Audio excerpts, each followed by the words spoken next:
lounging, son. All right, welcome back to the Comic Lounge. My name's Ryan. And I'm Manny. And today we're going to be jumping into an issue of What If. This is the volume 2, so this is the 90s run of What If. And first of all, look at that cover. It's What If Wolverine battled Conan the Barbarian. If that doesn't make you, the cover doesn't make you want to pick that up, then I don't know, you're not a real comic book fan, in my opinion, because this cover is amazing. I don't even know. I'm not even familiar with the artist. I think we said that before too. Like the creative team in this book is not like, they're not well-known names. But I first of all love Wolverine and I love Conan. Mm-hmm. I know Manny is a huge Conan head. That's why I picked this book up months ago at the shop. I was going through collections. I probably said that on so many videos that like when we get collections at my local shop, they let me go through it first. I pick out the books I know that are, worth something, and I separate the bulk with like the comics worth kind of pricing out. But of course, what do? I put a box aside for Ryan, and I get a lot of cool comics that way. This was one that stood out to me. Immediately I thought of Manny. I kept wanting to say that I wanted to go through it, but for whatever reason, it kept going lower and lower into my read pile. But finally I was like, I got to do this. And I'm happy I did. I remember it on the stands. I know I had it when I was a kid.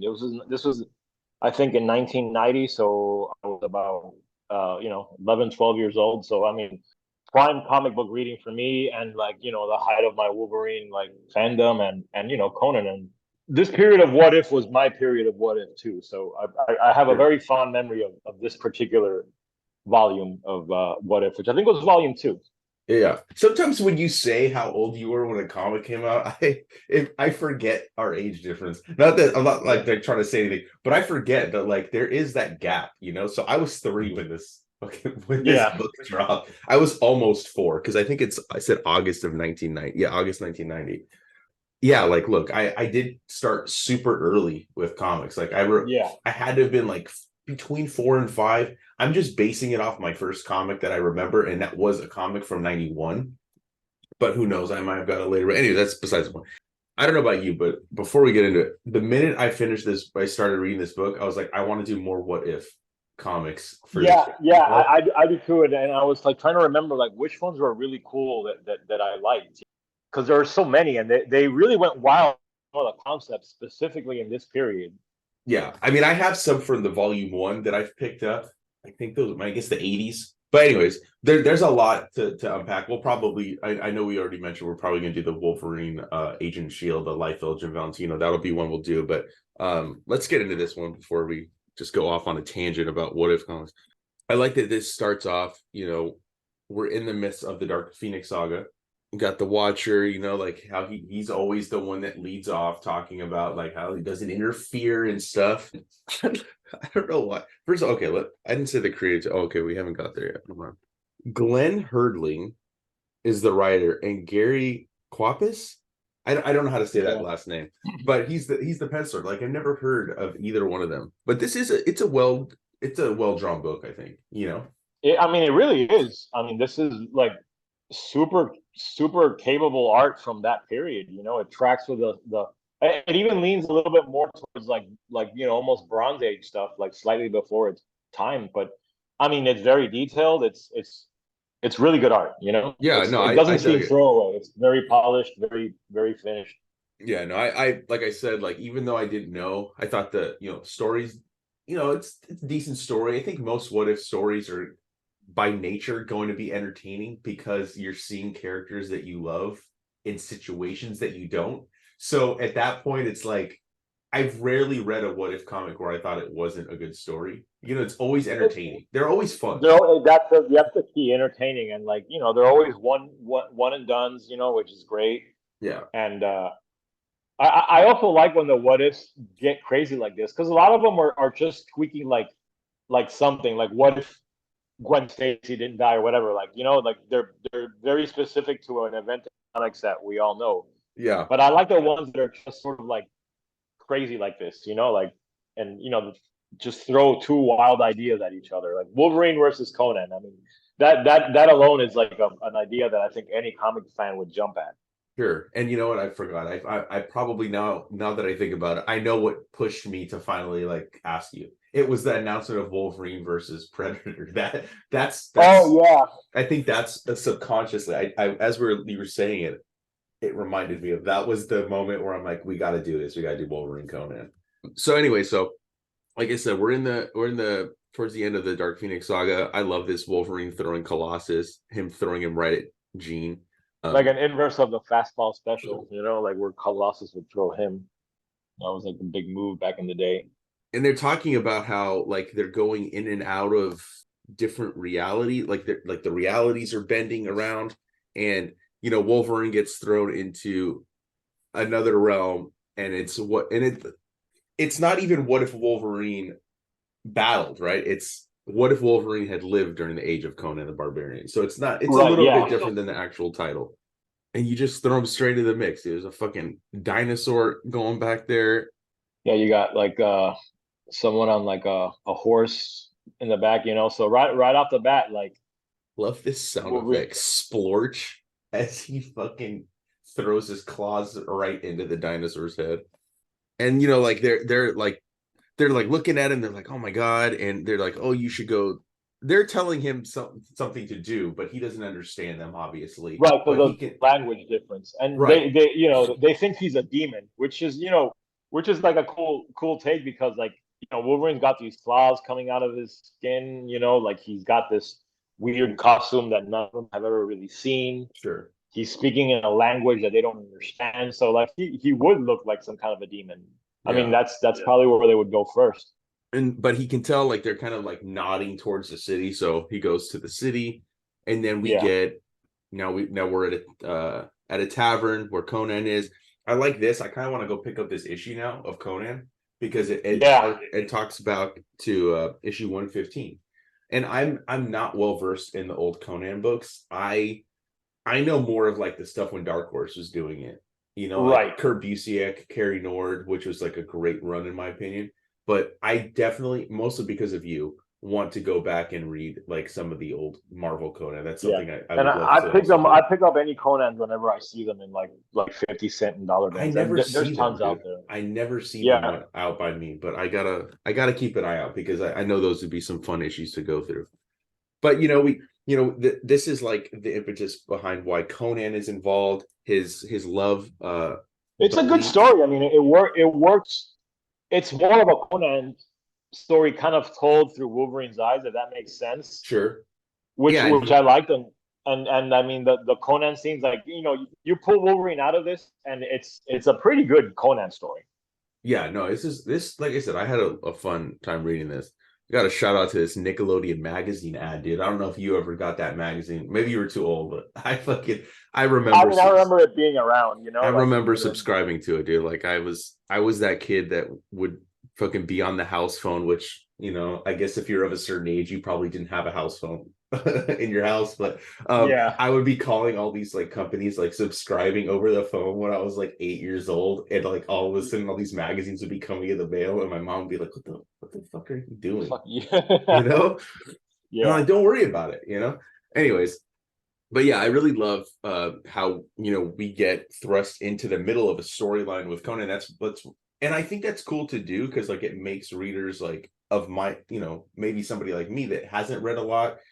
Even back then, like you want to go pick stuff up. I like when you see those little asterisks at the bottom of pages. You don't see it Yes. much in That comics nowadays that harkens back to old storylines, but it's something I and miss. Marvel was especially good at making them kind of entertaining and funny, like kind of Yeah, like making it like a quippy line. sure. And you're right, Wolverine is thrust. Like this really does. It's really effective in the way that it's like this story was already happening. Like Wolverine isn't really the catalyst. He just kind of falls into what's going on in Conan's life right now. It's an interesting way to write it. Look, we got Wolverine. He's got the his garb that he steals from this guard, so he's out of his regular costume trying to blend in, and Right, because he's Wolverine's been through enough shit with the X-Men that he knows a weird land when he sees one, and he knows how to do what he needs to do. He's not shocked by this. He's been in situations like this before. Maybe not this particular one, but yeah, and then he meets Red Sonja, who's a staple, with the Conan books. He says Obviously Gene. thinks it's Yeah. Gene, yeah. So they go at it, dude, and I love it. You know, like this back and forth. Because I like Red Sonja, the character, a lot. So Yeah. I love this, and you see like as he's fighting, I love this too. Like that he could have killed her, so he has the two claws on the side, and then we were talking about this before we recorded, but you know, she's like, "You not kill me? Then you have heard of my vow never to love a man lest he best me in battle. Take me then, but don't expect me But to enjoy it." I was like, yeah, it's really weird. You know, it's like odd, dude. Like was yeah, this I approved don't by think that this that is scene would be approved by the written. Comics Code Authority, dude? I was like, I was what? thinking the same thing, man. Yeah. That's crazy to me. You know, I don't know. It was just a very weird. That was probably the weirdest moment in the book for me, where I was like, did this need to be a part of it? I don't think so. But you know, Wolverine's like, what? You know, like, Yeah, and he's like, that ain't my style. yeah. So She offered me herself as a prize, and she follows him. And you know, now they're at the bar. They're drinking together. They're talking.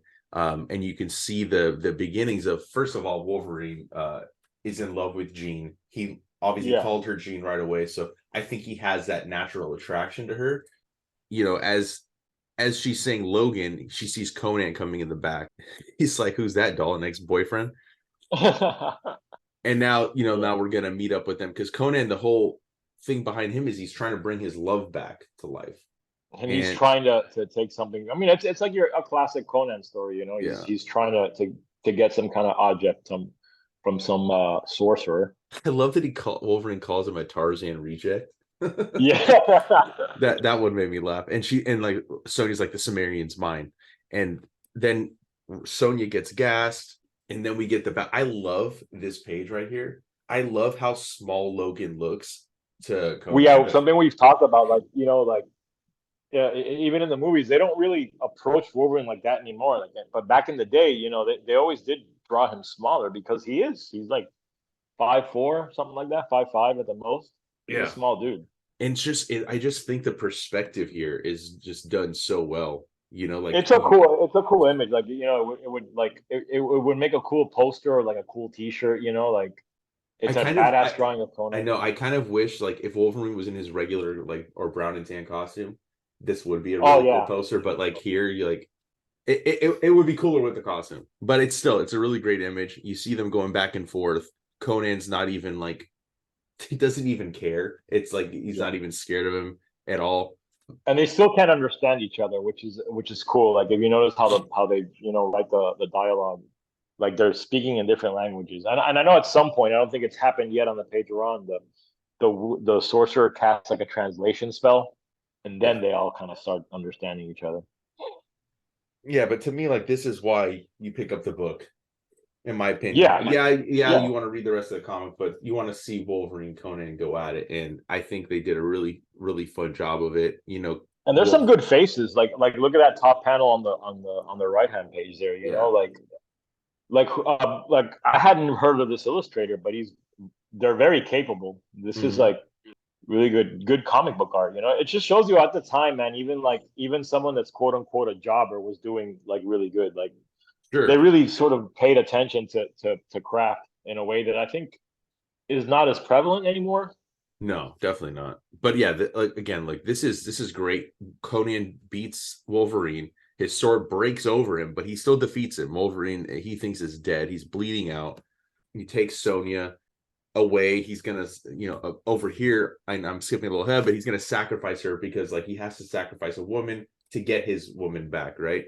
But Right. as Wolverine's coming back to life, I love this dude because they explain like the lack of oxygen to his brain has now awoken his berserker rage, his animal Yeah. instincts. So he's Yeah. less human. He like you can Another see thing it we in his. don't see anymore is the Wolverine Berserker rage. They've kind of moved away from that. I I don't know think I've seen it it's been a mentioned at while. all. But as a kid, I mean, we all knew Berserker rage. It was a very common thing to have Wolverine go into this like animalistic Mhm. sort of like temporary psychosis, Yeah. And then look, he's growling, he's sniffing on the ground, and he's kind fucking of drooling and shit. Like gets yeah, back. he's Yeah, gets back to Conan, and now look. And this is what I really love too, is because they're going back at it, but Conan is even saying to himself, he's more animal than man. Like he can tell the difference of the way Wolverine's fighting. You know, he's fighting more instinctually as opposed to fighting like a human being. Like it's samurai. There's a mention about like the disciplined way that Wolverine was fighting before, as opposed to like the way he's fighting now. Yeah, greater speed. And it's cool because it shows you like that Conan is intelligent. I mean, yeah, he's a barbarian, but that's more of a lifestyle. Conan is not a dumb character. You know, he's very cunning, very, you know, like a brilliant warrior, and you see that here. And then you got now you start to see like the sorcerer's kind of understanding where Wolverine comes from, and he shows him the portal he's going to send him back, and Wolverine is still deep in his berserker rage, even though he says Gene, he whispers it, and he fucking had cut, I forgot, he did cut Conan's hand off. So he's sitting here. I love that we see this dude, that he's sitting there cauterizing the wound. Dude, it's a badass moment, man. Yeah. And again, it shows you like how cunning Conan is and what kind of a warrior. And then we got this demon coming out, and you know he's like, put the woman down or be rent a limb from bronze limb. And again, so now we're talking about another Conan book, which is all the way back in number 5. So they're pulling on other Conan stories, which is like I said, this almost like, I know the story starts with Wolverine and the Watcher, but like it is probably more of a Conan story in that respect, because you know it's him driving it's his world, his story. Yeah, he's trying to do the thing to bring his love back. Like, you know, Wolverine is the outsider here. Sure, Wolverine's almost a MacGuffin, if you want to use like a film term. So I love this, dude. Conan only one hand right now because Wolverine fucking cut it off. Goes after this demon, and then what happens is he ends up falling in to this fucking portal. And like you said, the portal's going to be closed once you go in, Wolverine. So now it's closed, and Wolverine is now stuck there. This is such a great panel where he fucking... I love that panel. I mean, I wanted to mention like how violent this comic is. Like, we talked earlier about the scene with like Red Sonja offering herself to Logan. You know, Conan getting his hand cut off, like this, like decapitation here. Like, this was approved by the Comics Code. You know, like it's crazy that this issue goes as far as it does, because you know it's bizarre. They go hard in this comic for like the time period that it came out in, and also the fact that it was like approved by the Comics Code, which I feel like they started becoming more and more lenient. But this is pretty, like, I think pushing the envelope is... I mean, yeah, dude, I was picking this shit up at a newsstand in 7-Eleven, so you can only imagine, you know, like, you know, little 10-year-old kids reading this shit, you know. And I also want to mention quick, like, I got to go back and look at the artist. The name already escapes me, but he really draws like Wolverine's berserker like face really well. Like, he does look very like snarling and animalistic, and you know, like his you know, arched eyebrows and everything. It's a different Wolverine that we've seen. It's really cool. It's a good artist, man. Yeah, this is some really good art being done.